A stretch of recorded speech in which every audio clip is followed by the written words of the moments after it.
کہ جہاں کو صبر کا مطلب بتا گئے ہیں حسین، جہاں کو صبر کا مطلب بتا گئے ہیں حسین، خدا کی راہ میں سب کچھ لٹا گئے ہیں حسین، جہاں کو صبر کا مطلب بتا گئے ہیں حسین، خدا کی راہ میں سب کچھ لٹا گئے ہیں حسین، اور شہید ہو کے بھی نیزے پہ آیت قرآن، شہید ہو کے بھی نیزے پہ آیت قرآن وہ سن رہا ہے خدا اور سنا رہے ہیں حسین، شہید ہو کے بھی نیزے پہ آیت قرآن وہ سن رہا ہے خدا اور سنا رہے ہیں حسین، وہ سن رہا ہے خدا اور سنا رہے ہیں حسین، سجائی ہم نے بھی ہے ذکر حسین کی محفل،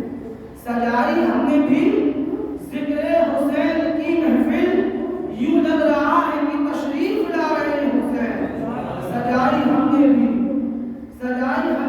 ذکر حسین کی محفل، یوں لگ رہا ہے کہ تشریف لا رہے ہیں حسین۔ اور ایک شاعر نے کیا اپنی جگہ شعر کہا تھا کہ مانگو دعا حسین کے وسیلے سے خالی نہ جائے گی، مانگو دعا حسین کے وسیلے سے خالی نہ جائے گی، اور خود ان کی بات خدا سے بھی ٹالی نہ جائے گی، مانگو دعا حسین کے وسیلے سے خالی نہ جائے گی، اور خود ان کی بات خدا سے بھی ٹالی نہ جائے گی، اور اشک غم حسین میں آنسو بہا کے دے اتنی خوشی ملے گی سنبھالی نہ جائے گی، اشک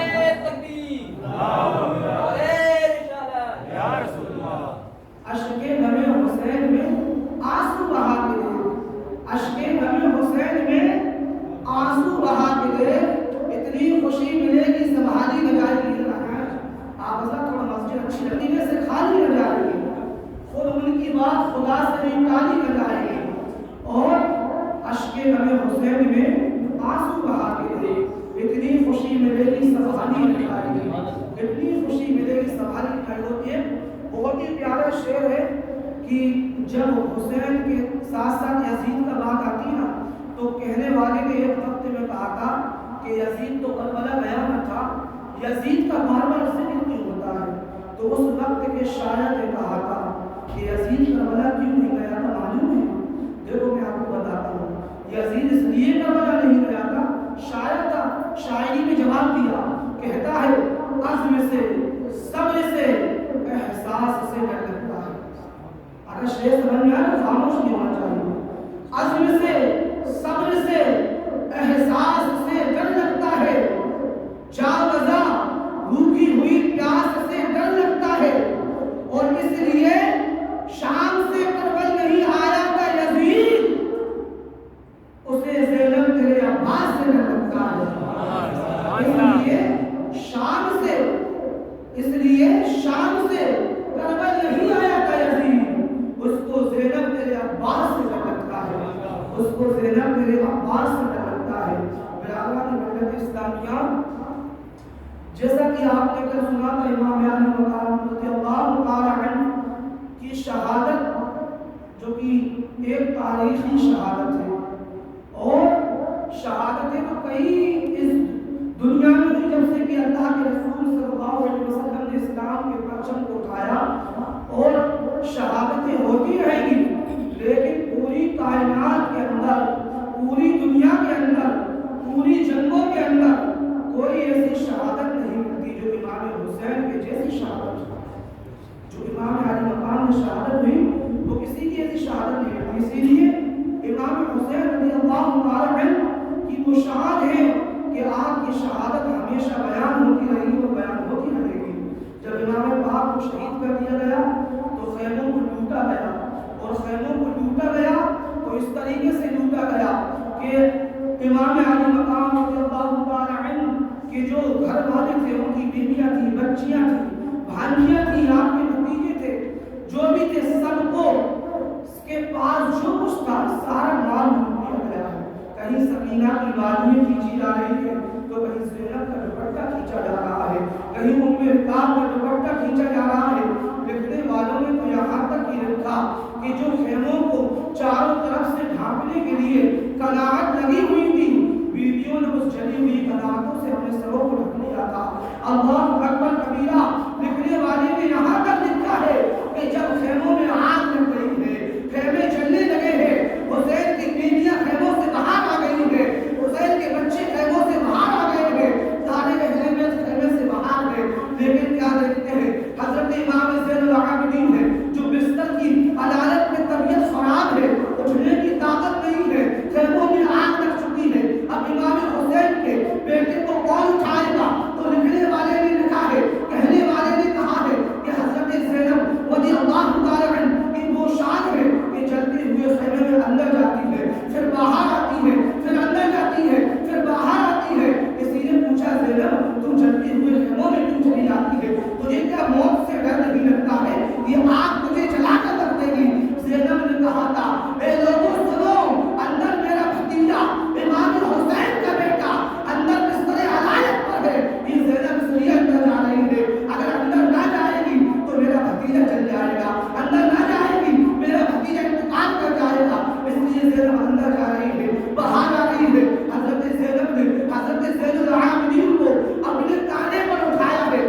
صوفیہ کہتے ہیں کہ اے زین العابدین کو اکیلے زینب نے کانے پہ نہیں اٹھایا ہے، بلکہ قیامت تک کے 12 اماموں کی امامت زین العابدین کرتی نہیں نظر آ رہی ہے۔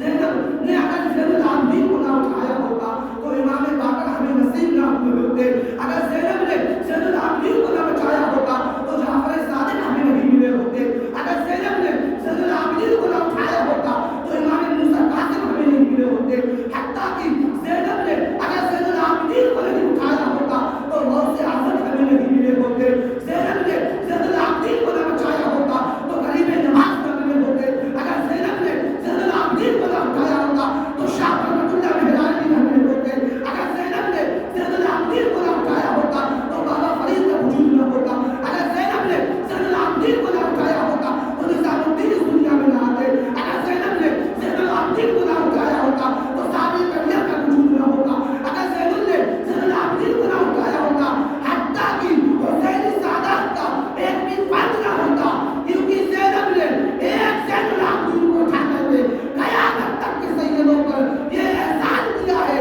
کہ ان کو نئی زندگی عطا فرما دی۔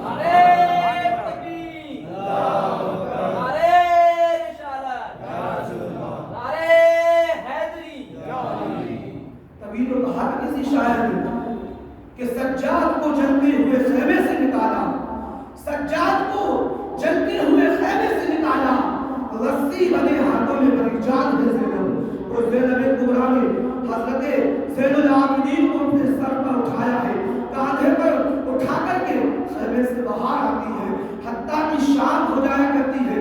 میں نے کچھ واقعات کل بتائے تھے، جب شام ہو جاتی ہے تو رات جیسے تیسے کربلا کے میدان میں گزرتی ہے۔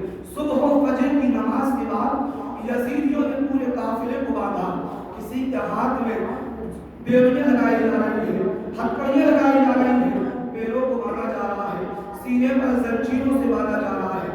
وہ حسین کا خاندان جو قیدیوں کو کل تک کھلایا کرتا تھا، وہ حسین کا خاندان جو قیدیوں کو کل تک چھڑایا کرتا تھا، آپ کے نانا جان کے صحابیوں نے پتہ نہیں کتنے قیدیوں کو آزاد کیا تھا، لیکن آج اسی نانا کے نوازوں کے بچوں کو قیدی بنایا جا رہا ہے۔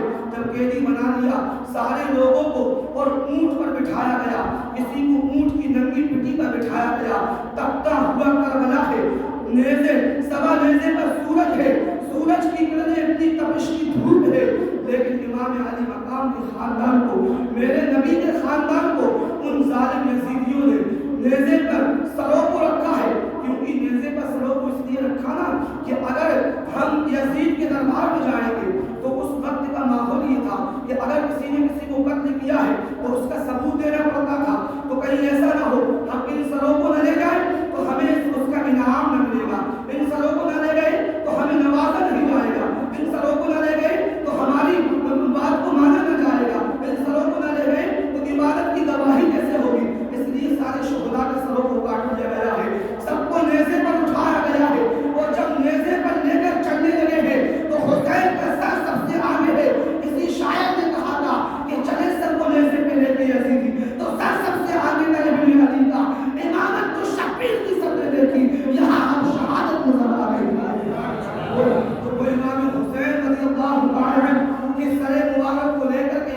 جا رہے ہیں. اب حسین کا سر کربلا کے میدان میں بھی اونچا تھا.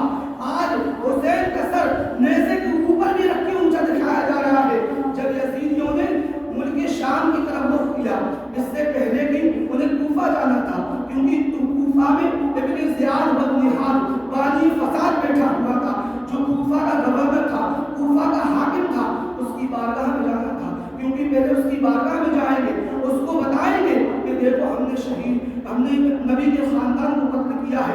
اس کے بعد وہ یزید کے دربار میں بھیجے گا. حتیٰ کہ یہ سارا قافلہ چلا ہے. المختصر یہ کہ کوفہ کے بازاروں میں جب یہ قافلہ پہنچا ہے، کوفہ کی گلیوں میں یہ قافلہ پہنچا ہے، کوفہ کے خطوں میں جب یہ قافلہ پہنچا ہے، تو سارے کوفہ والے خوش ہو رہے ہیں، سارے لوگ خوشی کے اظہار کر رہے ہیں. پورا کوفہ سجا ہوا ہے، ابن زیاد کا دربار لگا ہوا ہے، لوگ وہاں پر موجود ہیں. حضرت امام حسین رضی اللہ تعالی عنہ کا سر مبارک اس کے سامنے پیش کیا جاتا ہے، اور یزیدی کہتے ہیں شمر نے کہا اے ابن زیاد دیکھو میں نے حسین کو قتل کیا ہے، یہ دیکھو حسین کا سر ہے.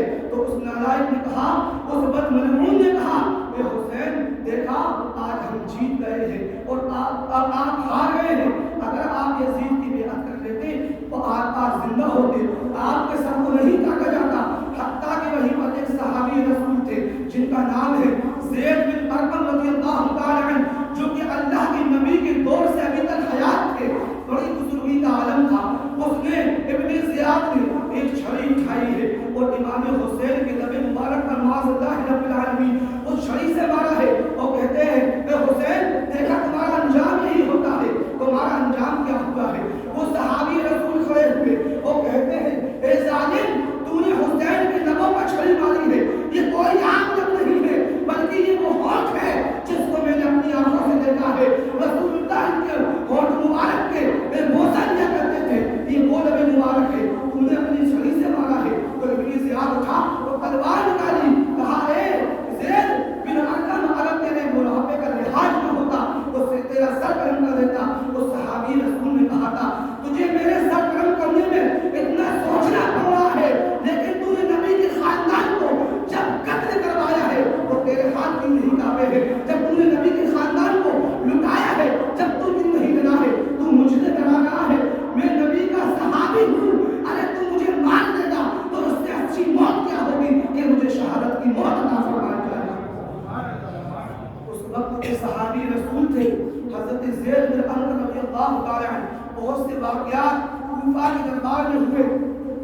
بات یہ آئی کہ اب یزید کے دربار میں لے جایا جائے، کیونکہ ان سروں کو اب یزید کے دربار میں جایا جائے، دمشق جایا جائے، کیونکہ یزید کے پاس جائیں گے تو یزید انعام سے اور اکرام سے نوازے گا. تو پورا قافلہ کوفہ سے ہوتا ہوا ملک شام کی گلیوں میں چلا جا رہا ہے. امام علی مقام کا کٹا ہوا سر ہے، اس سر کا عالم یہ ہے کہ سر سے کرامتیں ہو رہی ہیں. سر سے لوگ سر کو دیکھ کر کے امام حسین کے سر کو دیکھ کر لوگ کلمہ پڑھتے ہوئے نظر آ رہے ہیں. پورے ملک شام سے لے کر کے دمشق تک یہ اعلان ہو گیا کہ پورے دمشق کو سجا دیا جائے. کہا کس لیے سجایا جا رہا ہے، کس لیے بتایا جا رہا ہے؟ تو یزید نے کہا اپنے ساتھیوں سے جاؤ بتا دو کچھ لوگوں نے یزید کے خلاف ایک مشن چلایا تھا، یزید کی بیعت کرنے سے انکار کر دیا تھا. یزید نے ان کے سروں کو کاٹا ہے اور وہ قیدی بن کر کے یزید کی دارالسلطنت میں آ رہے ہیں. اس لیے سجایا جائے کہ آج بڑی خوشی کا دن ہے، آج یزید کے لیے بڑی اچھا دن ہے، کیونکہ آج یزید کے دشمنوں کو مارا گیا ہے. لیکن اس نے دمشق والوں کو یہ نہیں بتایا کہ وہ کوئی اور نہیں ہے، وہ نبی کے خاندان کے لوگ ہیں، وہ کوئی اور نہیں ہے، وہ حسین کی بیویاں ہیں، وہ کوئی اور نہیں ہے، وہ حسین کی شہزادیاں ہیں، وہ کوئی اور نہیں ہے، وہ حسین کے بچے ہیں، وہ کوئی اور نہیں ہے، حسین کے نواسے ہیں. انہوں نے یہ نہیں بتایا بلکہ کہا ہے قیدی آ رہے ہیں. حتیٰ کہ قافلہ چلتا رہا. جب رات ہوا کرتی تھی نا تو قافلہ پڑاؤ ڈال دیا کرتا تھا، بیٹھ جایا کرتا تھا. اور یزیدی اتنے ظالم تھے کہ انہوں نے امام حسین کے سر کو کاٹا تو ہے، لیکن جب کربلا سے لے کر کے دمشق تک، دمشق سے ان کے شام تک جیسے ہی شہزادیوں کو لے کر کے چلتے ہیں، جب دوپہر کا وقت آتا ہے تو ظالم یزیدی اپنے سائے میں بیٹھ جایا کرتے ہیں، درخت کے سائے میں بیٹھ کر کے کھانا کھایا کرتے ہیں. لیکن امام حسین کے بچوں کو تپتی ہوئی دھوپ میں کھڑا کر دیا کرتے ہیں. ابھی بھی ظالم اپنے انتقام سے باز نہیں آئے ہیں. حتیٰ کہ شام کا وقت ہو گیا، ایک گرجا گھر کے قریب پہنچتا ہے قافلہ. وہ گرجا گھر ایک پادری عیسائی کے جادوگر کا گرجا گھر تھا. وہ بہت بڑا اپنے وقت کا جادوگر تھا. اس کے دروازے کو کھٹکھٹایا. اس نے دروازہ کھولا تو یزیدیوں نے کہا کہ ہم مسافر ہیں اور ہم کو شام جانا ہے، دمشق جانا ہے، رات ہو گئی ہے، ہم چاہتے ہیں کہ تمہارے گھر پر آرام کر لیں. اس نے اپنا گھر کے دروازوں کو کھول دیا. اس نے کہا یہ تم کٹے ہوئے سر کس کے لے کے جا رہے ہو اور یہ تمہارے ساتھ قافلہ کیا ہے؟ کہا یہ وہ لوگ ہیں جنہوں نے یزید کی بغاوت کیا تھا. آج یزید نے ان کو قتل کرایا ہے اور ہم ان کو لے کر کے یزید کے دربار میں جا رہے ہیں، اس لیے کہ یہ سب قیدی بنا کے جائے جا رہے ہیں. اس نے کہا یہ کون لوگ ہیں؟ کہا یہ میرے نبی کا نواسہ حسین ہے. اس نے یزید کے خلاف ایک منصوبہ قائم کیا تھا، اس کی بیعت سے انکار کیا تھا. یزید کے حکم سے ہم نے اس کو قتل کر دیا ہے. وہ جادوگر کہتا ہے اے ملعونو تم بڑے بیکار انسان ہو، تمہاری کبھی بخشش نہیں ہوگی. جانتے ہو ہم اپنے عیسیٰ علیہ السلام کو اس طریقے سے مانتے ہیں کہ اگر ان کی اولادوں میں سے کوئی اولاد آج ہوتی تو ہم اپنے سروں کا تاج بنا کر ان کو رکھتے. تم کتنے بدبخت ہو کہ تم نے اپنے نبی کے نواسے کا سر قلم کر دیا ہے. کہا تم نے اس کا سر کیوں قلم کیا ہے؟ کہا یزید کے لیے کیا ہے. یزید تمہیں کیا دے گا؟ کہا یزید ہمیں انعام سے نوازے گا. تو اس پادری نے کہا اچھا ٹھیک ہے، میں تجھے 10,000 اشرفیاں دیتا ہوں، تم یہیں پر آرام کرو اور اس سر کو مجھے دے دو. آج میں اس سر کو دیکھنا چاہتا ہوں، اس لیے کہ میں نے توریت میں پڑھا تھا، میں نے انجیل میں پڑھا تھا کہ ایک وقت وہ آئے گا کہ فلاں مقام کے گرجا گھر میں حسین کے سر کو لایا جائے گا، نبی کے سر کو لایا جائے گا. میں نے وہ کتابیں پڑھی تھی، لگتا ہے کہ وہ یہی نبی کا نواسہ ہے جس کے بارے میں نے کتابوں میں پڑھا تھا. اس نے اس سر کو لیا ہے، ایک تشت پہ سر کو رکھا ہے اور خوشبو لگایا ہے سر میں. جب تشت پہ سر کو رکھا ہے آدھی رات گزر جاتی ہے، آدھی نصف رات گزر گئی ہے، صبح کا سورج نمودار ہونے والا ہے. وہ عیسائی پادری اس سر کو رکھتا ہے اور اس کا سر کی طرف دیکھتا ہے. کیا دیکھتا ہے کہ ایک آسمان سے ایک نور آتا ہے، اس سر پہ اندر جاتا ہے، اس نور سے چہرہ چمکنے لگتا ہے، اس چہرے سے ایسا نور نکلتا ہے کہ پادری کا پورا گرجا گھر روشن ہو جایا کرتا ہے، اس عیسائی کا پورا گھر روشن ہو جایا کرتا ہے. جب اس عیسائی نے یہ دیکھا تو وہ اپنے آپ کو روک نہ سکا اور کہنے لگا اے حسین آج تم زندہ نہیں ہو، تمہیں شہید کر دیا گیا ہے. جب تمہاری شان کا یہ عالم ہے، اگر تم زندہ ہوتے، جب تمہاری شان کا یہ عالم ہے تو تمہارے نبی محمد رسول اللہ کی شان کا عالم کیا ہوگا. اس لیے حسین آج تم تو نہیں ہو، ہم تمہارے سر کو گواہ بناتے ہیں اور اسلام میں داخلہ کرتے ہیں.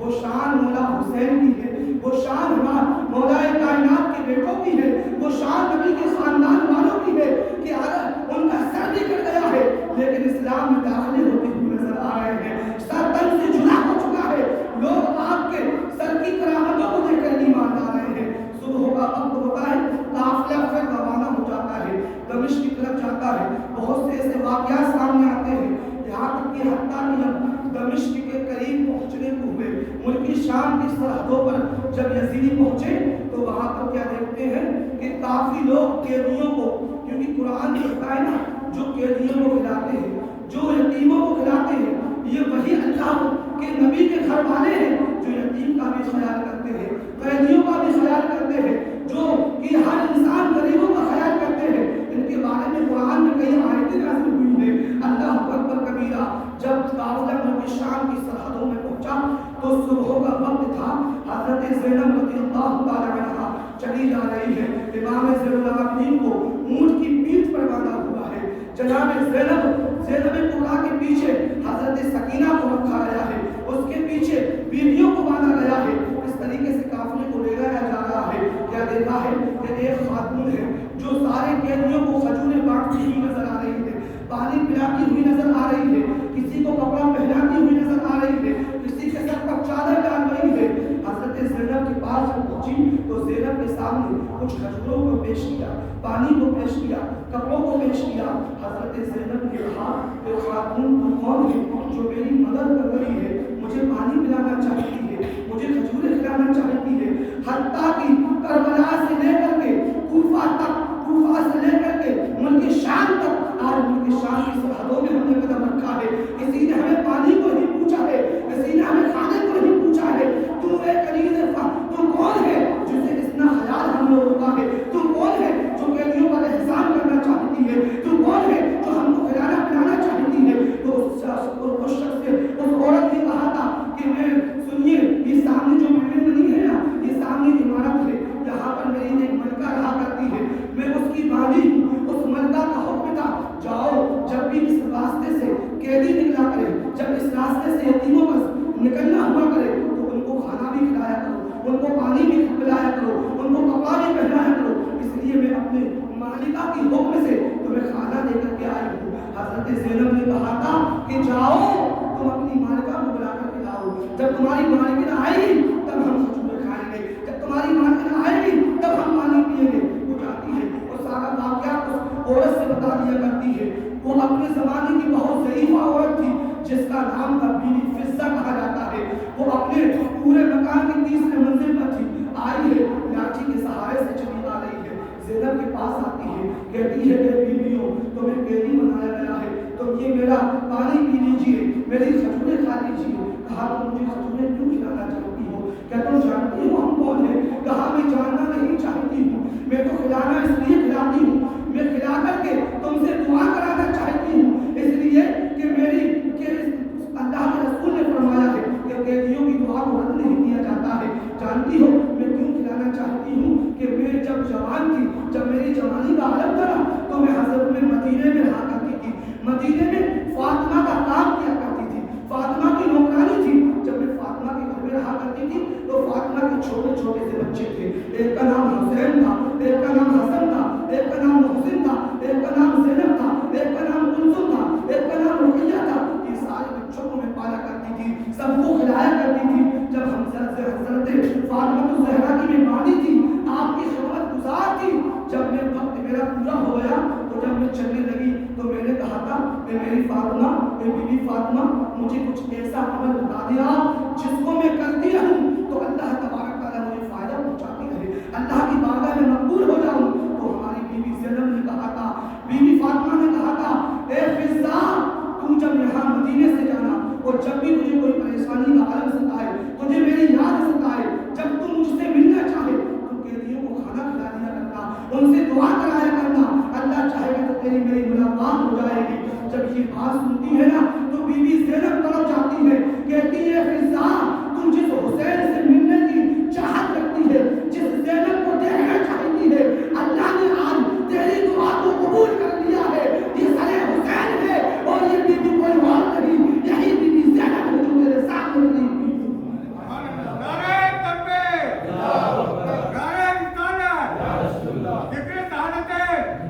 یہ تو کسی شاعر نے کہا تھا نا کہ ادھر نہ تیر نہ خنجر کمان باقی ہے، ادھر نہ تیر نہ خنجر کمان باقی ہے، ادھر ہر ایک جہل میں زبان باقی ہے. اور عجیب جنگ ہے یہ جنگ کربلا جس میں ہوا جو قتل وہی خاندان باقی ہے. عجیب جنگ ہے یہ جنگ کربلا جس میں ہوا جو قتل وہی خاندان باقی ہے. امام علی مقام رضی اللہ تعالی عنہ کی شہزادیاں چلی جا رہی ہے. جب بی بی فضہ نے دیکھا تو تڑپ گئی اور کہتی یزیدیوں تم نے بڑا ظلم کیا ہے، میرے نبی کے خاندان والوں کو مار دیا ہے، میرے نبی کے خاندان والوں کو مار دیا ہے، میں تمہارے خلاف جنگ کروں گی. حضرت فضہ اس وقت کی بڑی معزز خاتون تھی جو کہ ملک شام کے ایک گاؤں میں رہا کرتی تھی. اس نے اپنے سارے لوگوں کو بلایا، کئی لوگ اکٹھے ہو گئے اور ان یزیدیوں کو گھیر لیا گیا ہے. جب یزیدیوں کو گھیر لیا گیا ہے تو زینب نے کہا ہے کہ بی بی فضہ ہمارے بھائی حسین نے کربلا کے میدان میں آغاز نہیں کیا لڑائی کا، میں نہیں چاہتی ہوں کہ میں قتل و غارت کو دیکھوں، کیونکہ کربلا میں صبح سے لے کر کے شام تک میں نے ان آنکھوں سے اپنے بھائیوں کو کٹتے ہوئے دیکھا ہے، اپنے بیٹوں کو کٹتے ہوئے دیکھا ہے، عباس کے بازو کٹتے ہوئے دیکھے ہیں، اونو محمد کو کٹتے ہوئے دیکھا ہے، ہم نے قاسم کا شباب کو لٹتے ہوئے دیکھا ہے، ہم نے علی اکبر کی جوانی کو لٹتے ہوئے دیکھا ہے. اے بی بی فضہ میں نہیں چاہتی ہوں کہ آپ قتل و غارت کرائیں، آپ مجھے بس اجازت دیں، اللہ تبارک تعالیٰ انتقام لینے والا ہے،